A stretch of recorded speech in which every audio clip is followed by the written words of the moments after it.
Company का नाम है कोफोर्स और इसमें का लगभग 10% के गिरावट हो चुका है। मतलब एक लोहा सर्किट ही मान लो। तो इसके गिरावट के पीछे यही लोग जिम्मेदार है। इसको लगता है एस्टिमेट जो मार्जिन है मार्जिन उसका हिसाब से नहीं आया है। तो पहले एक चीज़ बता दो, कोफोर्स को जो भी कोई ऑनर नहीं है तो FII DII के पास पूरा का पूरा सब शेयर है। तो ये लोग कुछ भी कर सकता है। तो अब इसको डाउन ट्रेंड भी कर सकता है, कुछ का डाउन ट्रेंड के बाद एक पॉइंट में और अपग्रेड भी कर सकता है। तो इसी हिसाब से चलेगा क्योंकि FII बेस्ड स्टॉक ऐसे ही चलता है।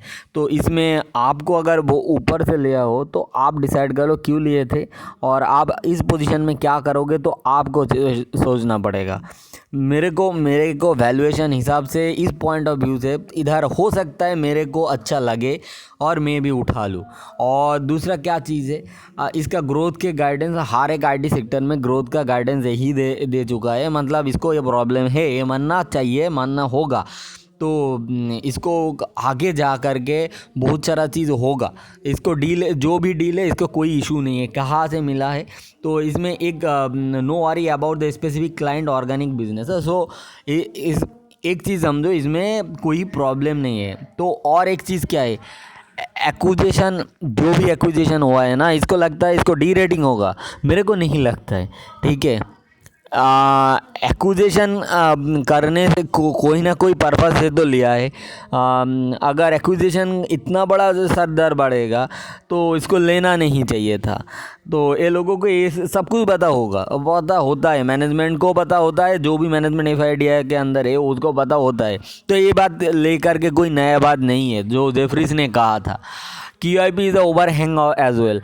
तो QIP कितना प्राइस में QIP कौन करेगा? मतलब ये तो नहीं है आज 450, इसका मतलब ये नहीं है तो 50% डिस्काउंट में माल बेच दे मैं QIP में, ये पॉसिबल नहीं है। अगर ऐसे कुछ होता है तो एक सीधा तौर पे एक फ्रॉड होगा और कुछ नहीं होने वाला है। तो गाइडेंस के तरफ से देखो, जो भी मार्जिन जो होना था वही है। मतलब जो अलग अलग IT कंपनी में जो भी है। तो एक चीज़ समझो, ऊपर से अगर कोई भी स्टॉक 30% गिर चुका है और उसके बाद और भी नेगेटिव आ जाए तो हो सकता है और कुछ दिन बन जाए और कुछ दिन टाइम लेगा।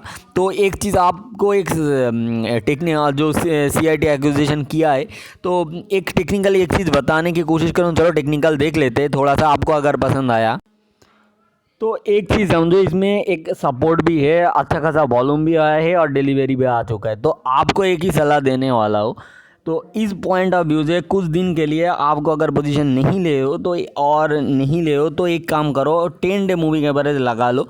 तो चार्ट में जाओ, सेटिंग्स में जाओ और नीचे जा करके एक 10 डे मूविंग एवरेज, जब तक 10 डे मूविंग एवरेज के ऊपर नहीं जाता है तब तक थोड़ी देर के लिए वेट करो। अगर पेशेंसी नहीं है तो इसके ऊपर थोड़ा सा बाई करके इसका लो लगा के थोड़ा सा किस्मत आजमा सकते हो। और नया कोई बात नहीं है, मेरे को लॉन्ग टर्म के लिए मेरे को अच्छा लगा इसलिए ले चुका हूँ। SIP बेस कर रहा हूँ। ये चीज़ ध्यान रखना, पोर्टफोलियो में कितना एलोकेशन है आपका, इस पॉइंट अच्छा है, लोग कहा है तो आप पूरा पैसा डाल दो, ये ऐसी चीज़ नहीं है।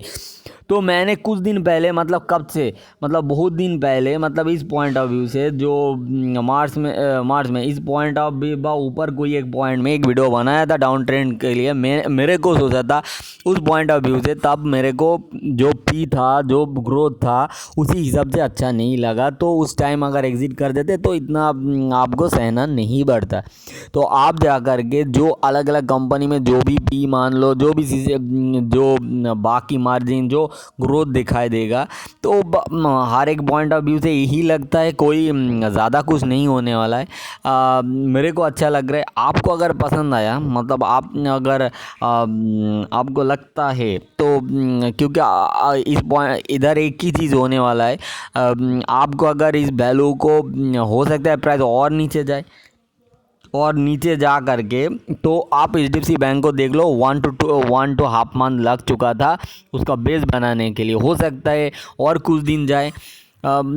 मेरे को एक चीज़ लगता है इसमें जो न्यूज़ आया है तो गलत है। और दूसरा चीज़ है इसका वैल्यूएशन आप सस्ता हो चुका है और जो मार्जिन आगे जा कर के इम्प्रूव होने वाला है। और यूएस भी साथ दे रहा है। आईटी बेसिकली यूएस के दौरान चलता है, तो आपको इसमें कोई डरने की कोई बात नहीं। हो सकता है आप हर एक चीज़ को देखो, फंडामेंटल देख लो, मैनेजमेंट कौन पढ़ लो, और हर एक चीज़ किसी को बात सुन के इसमें इस पॉइंट ऑफ व्यू से आपको कुछ नहीं फ़ायदा मिलने वाला है। आप अगर खुद को अगर बहुत बड़ा डन समझ दो तो आप शॉर्ट करके बैठे रहो, क्योंकि आपको देखना चाहिए कहाँ पे शॉर्ट करना है, कहाँ पे नहीं है। आपको लगता है आप आपकी पोर्टफोलियो में कुछ बहुत बड़ा कुछ कर सकते हो तो आप कर सकते हो, मेरे को कोई ये नहीं, मैं ऐड करते रहूँगा, आप अपनी जगह में। और आपको इसमें अच्छा व्यू नहीं लगता है तो एक चीज़ करो, निफ्टी आईटी जो 20 है तो अच्छा खासा डिस्काउंट में आ चुका है। जो इसमें एक चीज़ दिखाता हूँ इस पॉइंट ऑफ व्यू से, जो इसका लो था इसका आसपास क्लोजिंग आ चुका है, जो यूएस मार्केट का रिकवरी हो चुका है, तो एक में एक डब्ल्यू पैटर्न भी लग रहा है। तो ऑलरेडी जो भी 3-4 मंथ में जो भी करेक्शन आ चुका था तो almost done, they are the margin are same है द प्रीवियस 1 to 2 क्वार्टर। तो जब प्राइस एक चीज़ समझो, जहाँ पे 2-3 क्वार्टर में जो भी ग्रोथ था वही पॉइंट में प्राइस आ रहा है और ग्रोथ भी लगभग वही है, तो उससे नीचे जाने का कोई नहीं होता है, ठीक है।